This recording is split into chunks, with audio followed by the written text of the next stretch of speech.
Welcome to the Victoria Rock Choir. It's going to be a lot of fun. I've put together this video to help you get used to a few things. I'll go over how to get your charts from Dropbox, how to open the practice charts in SmartMusic Compose and play back your part, and also some general pointers on reading music for those of you new to it or who might need a refresher. It might seem like information overload, but don't worry, it all should make sense, and you're welcome to ask me about anything unclear. This short video should answer a lot of your questions and get you everything you need to practice your music at home. First, we'll go over how to use Dropbox.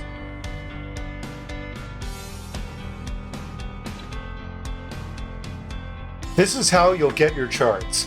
Even if you're not a music reader, please still have the charts. For anyone unable to print their charts or put them on an iPad or tablet, just let me know. I'll print them for you. You'll have a Dropbox link from me in your email. You should save that link. You'll need it again in the future. You don't need a Dropbox account to do this. Just click the link. You'll see two folders, one for charts and one for recordings. I'm only putting in recordings for songs that are in a different key from the original. In the charts folder are parts for everyone. The file that singers need is the one with SATB at the end. If you hover your mouse over one of these, a download button appears. Click that, and the file will save to your computer. You can ignore the pop-up about signing up. You don't need to sign up. From there, you can print it or put it on your tablet. One quick note for people with Dropbox accounts already. If you click the button that says Copy to Dropbox, it will save the folder of charts to your own account, but it won't update any changes I make. It's just a copy of the folder in its current state, so you'll need to refresh it from the original link to see updates. When practicing your part, you can use Compose to play that part back. But you should read the version of the music you got from Dropbox. That version was made with a different program and is spaced out in a much more readable and neat, very professional format. So Compose is only to play things back. Here's how to get started with Compose. First, don't use Firefox. Compose is a new thing and still a bit glitchy. In my testing, it did not work properly with the Firefox browser. Now let's get started. Go to compose.smartmusic.com and click Sign Up Free. Then make an account using the email address you gave me when you signed up for the choir. You need to use that email address because of the way I'm sharing songs with you. Once you've done that, you can log into the account. On the left side, click the Home tab. On that Home tab, you'll see a Shared with Me section. Click View All. Now click Load More to show everything. Now click one of them and click Open. Select your part. The computer will ask if it's okay to use your microphone. Sure, why not? This program is actually able to record you and tell you if you're nailing it or not. Here is the practice playback screen. The first thing to look at is the top of the screen where it shows the volumes of each part. By default, my part is muted, so start by unmuting that. Now when you play the song back, you'll hear everyone's part. You can adjust the volume of your part versus everyone else's part so yours is the loudest by turning accompaniment down. This part starts with something you may have never seen before in choir, multi-measure rests. In a choir with no accompaniment, there's always someone singing, so you don't normally have many rests in your music. Now that we've got a rock band backing up the singers, there will be moments when only the band is playing. Multi-measure rests are a way to make counting rests easier than just having a bunch of empty bars in a row. To count the first multi-measure rest, just count 1, 2, 3, 4, 2, 2, 3, 4, 3, 2, 3, 4, etc.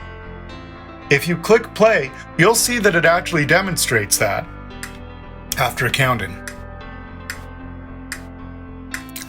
3, 4, 2, 2, 3, 4, 3, 2, etc.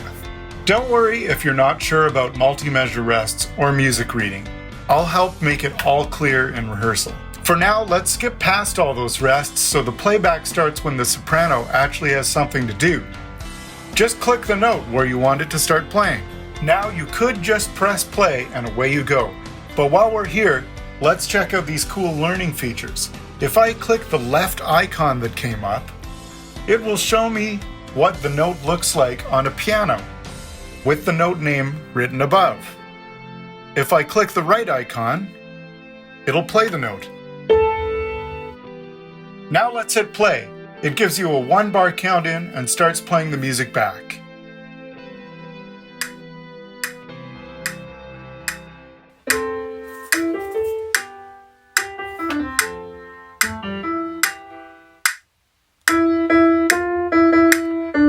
Let's skip ahead to a very harmonic part.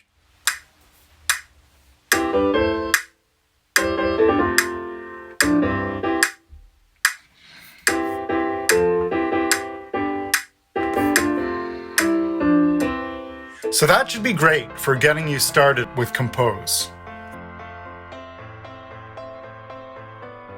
Now here are a couple of things you should know about reading your music. In our SATB charts, not everyone's part is shown all the time. This is to save paper. If there was only 1 or 2 parts in the choir singing for a lot of bars, we don't need to see all those empty bars for the other parts. In those cases, the parts for the people who aren't singing at the time are hidden. Looking at this SATB chart for Dreams, you'll see that it only shows the alto part at first, then soprano and alto. Finally, on the second page, it shows all 4 parts. When your part isn't shown, just follow along by reading the part that is shown, but not singing. Highlighting your part throughout the song is a really good idea. It'll make it way easier to find your part when it goes between lots of parts and only a few parts. If you're using an iPad for your charts, I highly recommend the app Fourscore. It's what the pros use. Here's how to highlight in Fourscore. Hold your finger down in the center of the screen, tap the yellow highlight button, then you're ready to start highlighting. Easy. Tap the check mark when you're done.